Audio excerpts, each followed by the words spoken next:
Hello everyone, नमस्ते, जय हिंद। इस टाइम मार्केट 3 अगस्त से लेकर 25 अगस्त तक एक रेंज में फंसा हुआ है। अगर आप देखोगे तो 3 अगस्त का जो लो लगा है वो तकरीबन 19,250 और वहाँ से लेकर 25 तारीख तक हो गया, मार्केट एक ही रेंज में फंसा है। इसका मतलब मार्केट में 2 ही चीज़ हो रहा है, सेल ऑन राइज़ और बाय इन डिप्स। ये तब होता है जब मार्केट एक कॉम्प्लेक्स करेक्शन बनाने की कोशिश करता है। चाहे निफ्टी हो, चाहे बैंक निफ्टी, चाहे अदर कोई स्टॉक्स में अगर आप इस तरह का रेंज देखते हो तो प्राइस जो है कम से कम मिनिमम जो टाइम लेता है करेक्शन में फँसने के लिए तो 34 डेज़ लेता है। मतलब हो सकता है कि ये वीक भी कुछ ऐसा ही जाए। राइट। सो पिछली वीक में भी हम लोगों ने कुछ खास मूव नहीं देखा। मतलब मार्केट जो है, मार्केट अप साइड तो गया लेकिन फिर वो डाउन साइड आकर एक नया लो लगा दिया। राइट। मतलब एक बायर को भी डायरेक्शन नहीं मिल पा रहा है और सेलर को भी डायरेक्शन नहीं मिल पा रहा है, प्राइस एग्जैक्टली वहीं खड़ा है। अगर मैं बात करूं डेली के टाइम फ्रेम पे तो पिछले वीडियो में मैंने आपको बताया था कि अभी मार्केट में निफ्टी में इनफ्रीक्वेंट काउंट चलेगा और इनफ्रीक्वेंट काउंट में निफ्टी जो है थर्ड वेव में है और फोर्थ वेव में प्राइस जो है फॉल आ रहा है। तो 38.2% का जो रेशियो है वो एग्जैक्टली 19,245 है और मार्केट फॉर्चुनेटली वहीं खड़ा है। राइट। अब मंडे को या तो न्यूज का इम्पैक्ट पड़े या वेब का इम्पैक्ट पड़े। अगर इन केस इसको ब्रेक करता है, अगर 23% को ब्रेक करता है तो प्राइस जो है अगला डेस्टिनेशन में आएगा 61.8%। राइट। अब यहाँ पे ध्यान देना, फोर्थ वेव जो है ये मैक्सिमम फॉल 38.2% तक आ सकता है। ये बात मैं पिछले वीडियो में भी कवर कर चुका हूं। अब यहां पर अगर इन केस थर्ड मार्केट जो है फोर्थ वेव 61.8%, मतलब ये जो छोटा 61.8% देख रहे हो ये छोटे रेशियो का है। तो ये है 19,121। तो अगर यहां पर भी बुलिश कैंडल पैटर्न बनता है तो पकड़ सकते हो, बाई कर सकते हो। ठीक है। और अगेन जो डेस्टिनेशन बनेगा वही डेस्टिनेशन बनेगा 127%। डेली के टाइम फ्रेम पर निफ्टी 3 दिन तक, कम से कम 3 दिन तक अगर 127% के ऊपर बंद होती है जो है 19,447 और अभी तक हुआ नहीं है। लेट्स सी कि इस वीक में होता है या नहीं होता है। अगर हो जाता है, ठीक है, अगर होना स्टार्ट हो गया तो डेस्टिनेशन जो है स्टेप बाय स्टेप बढ़ना स्टार्ट हो जाएगा 81% और 161%, जो वेव फिफ्थ की तरफ इंडिकेट करना स्टार्ट कर देगा। राइट। बट इसका कंफर्मेशन यही देगा 127%। अब इसको थोड़ा सा और कवर कर लेते हैं 75 मिनट का टाइम फ्रेम पर कि क्या हो सकता है एग्जैक्टली। अगर हम लोग 75 मिनट का टाइम फ्रेम पर देखते हैं तो इसकी काउंटिंग अनप्रिडिक्टेबल हो रही है। इस पूरे मूव को यहाँ से यहाँ तक मूव देखोगे तो इसको ए रखा है और यहाँ से यहाँ तक को जो पूरा जो मूव आया है यहाँ से देखो ये है 49। अब ये 49 है और यहाँ से जो अब जो मूव गया है अभी तक जो लो लगा है ये है अप्रॉक्सीमेटली 79। तो कहीं ना कहीं नियर अबाउट है डबल होने के आसपास। ठीक है ना। तो 90 को फिर 73 है, कितना है इसको जरा फिर से चेक कर लेते हैं। ये है आपका 73। हाँ, तो अभी कुछ बाकी है।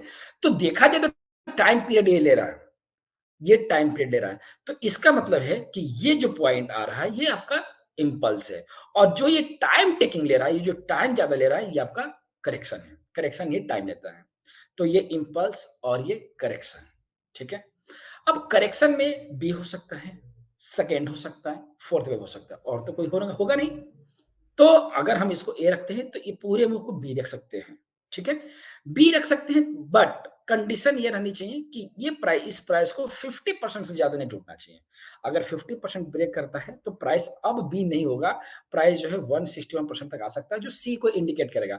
अब ये सी जो बनेगा यहाँ पर ध्यान देना, अगर यहाँ पर वेब सी बनता है तो ये भी पहले की तरह ही सी यहाँ पर टाइम ज़्यादा ले चुका है और ये तब होता है, सी तब टाइम लेता है जब ये 3-3 के मूव में होता है। तो आप उसको टर्मिनल को भी कह सकते हो। जहाँ भी 3-3 का मूव आ रहा है वो टाइम पीरियड लेगा ही लेगा। तो अभी हम इसको ए कंसीडर कर रहे हैं, इसको बी, पूरे एंटायर मूव को बी कंसीडर कर सकते हैं और प्राइस जो है सी की तरफ आ रहा है। बट अभी कोई कन्फर्मेशन नहीं है। ठीक है? तो मैं इसको इस काउंटिंग को छोड़ दिया है। बस ये बी और सी का एजम्पशन है। मैंने मतलब ये मैं ऐसा मुझे लग रहा है बट इसकी पूरी काउंटिंग मैं किया नहीं हूँ, लाइव क्लास में इसको रीड करूँगा फिर से। तो फिलहाल के लिए समझो इसको। अभी देख रहे हो तो मैंने इसमें वुल वेब भी अप्लाई किया हुआ है। अगर मान लो कि प्राइस जो है डेली के टाइम फ्रेम में जो यहाँ पे मैं आपको इंडिकेट कर रहा था, डेली के टाइम फ्रेम पर 23% ब्रेक करता है तो वो कितना आएगा 61% तो यही 161% जो है आप देखोगे तो यहाँ पर आ रहा है एक सी, यहाँ पर है आपका 19,154 तो अगर बुलिश कैंडल पैटर्न बना तो आप पकड़ लेना पोजीशन और ज़्यादा तो मैं बात नहीं करूँगा कि ज़्यादा अपसाइड का लेकिन फिलहाल 19,447 तक दोबारा 500 तक भी जा सकता है, ठीक है?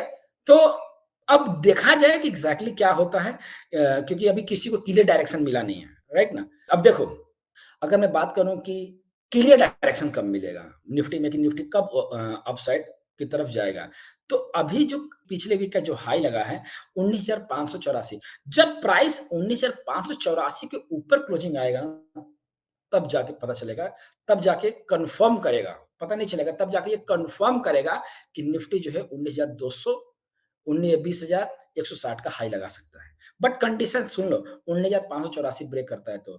अगर नहीं होता है, जैसे 19,584 नहीं ब्रेक करता है या मान लो कि 19,221 भी ब्रेक नहीं करता है, तो आप इसी रेंज में प्ले करते रहो क्योंकि अभी 34 डेज़ लगना है अभी तो 21 डेज़ ही लगा है। तो हो सकता है कि अभी 10 दिन और भी खींच सके रेंज बाउंड मार्केट क्योंकि 34 डेज़ तो मिनिमम ही होता है रेंज बाउंड का, ठीक है ना? तो आप इसको ना एक प्ले में प्ले करो मतलब आपको अगर ये 236 154 मिले तो बाय करो और ऊपर जा रहा है तो सेल करो, राइट? जब तक ये ब्रेक नहीं करता। तो निफ्टी में मतलब अभी कोई क्लियर डायरेक्शन नहीं दिख रहा है इस मूव को लेकर। बायर भी जीत रहे हैं और सेलर भी जीत रहे हैं। बाय इंडेक्स भी चल रहा है और सेल ऑन राइज भी चल रहा है। आई होप कि थोड़ा बहुत आपको समझ में आ गया होगा, ठीक है? अगर नहीं समझ में आया तो मंडे को मिलते हैं ना, मंडे को इसको क्लियर करेंगे, राइट? आइए चलते हैं बैंक निफ्टी की तरफ। बैंक निफ्टी में क्लियर बता रखा था कि इसमें तो 1 डिग्री कंप्लीट हो चुका है और प्राइस जो है सेकंड डिग्री की तरफ मूव कर रहा है, ठीक है? और पिछली वीक में बोला भी था कि देखो, ये पूरे मूव को हम लोग क्या रखेंगे? ए रखेंगे। ज़िगज़ैग में अगर कंसीडर करते हैं तो ए रखेंगे। तो अगर यहाँ से कोई बुलिश कैंडल पैटर्न बनता है तो आप इसको ऊपर की साइड देखना और क्या करना है कि आप यहाँ से यहाँ तक रिट्रेसमेंट डालना और मैं ये ठोक कर बोला था कि 38.2% और 50% तक तो मार्केट जाएगा ही जाएगा, क्योंकि सेकंड डिग्री में है। आइए इसको देखते हैं कि पिछली वीक में क्या हुआ था। तो आप देखोगे तो पिछली वीक में ये चार्ट मैंने आप लोगों को टेलीग्राम पर दिया था कि ये एग्ज़ैक्टली ऐसा होगा। तो यहाँ पे पिछली वीक में और मैंने चार्ट बना के डबल करेक्शन बना के इसमें दिया था कि ऐसा कुछ होगा। मतलब मार्केट जो है 38.2% 50% तक जाएगा। एग्ज़ैक्टली 50% तक जाकर प्राइस जो है रिवर्स किया है। तो ये डबल करेक्शन हो गया, ठीक है? अब देखो ये पूरा डबल करेक्शन कंप्लीट वाई जो है कंप्लीट कर चुका है। अब यहाँ से अगर बैंक निफ्टी को ऊपर जाना होगा, तो प्राइस को जो है ना इसको हाई काटना पड़ेगा। नहीं तो प्राइस जो है बैंक निफ्टी जो है एक्स को काटना पड़ेगा क्योंकि अगर ये एक्स भी हो सकता है, इसको ये एक्स बन सकता है, ये डबल एक्स बन सकता है। कैसे डबल एक्स बन सकता है? अगर ये इसका लो कटेगा तो, ठीक ना? अगर ये लो नहीं कटे तो इसी छोटे मूव को मैं बता रहा हूँ कि कैसे देखो इस वक़्त बैंक निफ्टी बहुत अच्छा मूव दे रही है। ठीक है? तो इस पूरे मूव को यहाँ से यहाँ तक मूव को हम ए कंसीडर करेंगे और इसको जब डाउन ट्रेंड मारा तो इसको बी कंसीडर कर लेंगे, ठीक ना? और देन हम सी की तरफ चलेंगे और इस बार हो जाए 61% तक का डेस्टिनेशन लेकर चलेंगे 45,290 ठीक है? तो अभी हम लोग क्या करेंगे? अभी हम लोग 14% या 0% के आसपास कोई रेट आता है तो हम लोग इसको बाय कर सकते हैं।